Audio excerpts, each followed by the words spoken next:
हमेशा हक से बातिल को जुदा करते रहेंगे हम, हमेशा हक से बातिल को जुदा करते रहेंगे हम। ये हक है अहले हक का, हक अदा करेंगे हम इंशाअल्लाह। আন্তর্জাতিক খতম নবুয়ত মহাসম্মেলনের সম্মানিত সভাপতি সাহেব পীর কামিল আল্লামা হযরত মুজাদ্দিদ পীর সাহেব,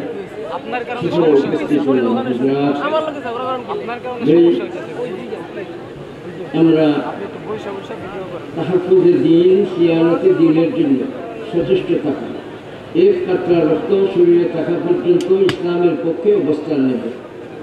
শুধু কাদিয়ানি নয়, রাসূল করিম সাল্লাল্লাহু আলাইহি ওয়াসাল্লামের পরে যারা মিথ্যা নবুয়তের দাবিদার হইবে তাদেরকে আমরা এক বাক্যে বলবো কাফের, জিন্দিক। শুধু কাফের নয়, বলেন বলেন কি বলবেন?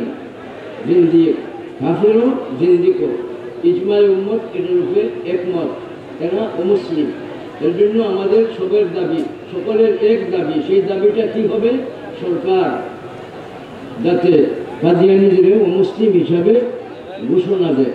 সরকারের কাছে আমাদের আকুল আবেদন এবং প্রাণের দাবি, কাদিয়ানী সহ বাকি যারা কাযযাব, যারা মিথ্যা নবুয়তের দাবিদার, সবাইকে অমুসলিম হিসাবে আখ্যায়িত করার জন্য, আইন প্রণয়ন করার জন্য আমাদের জোর দাবি।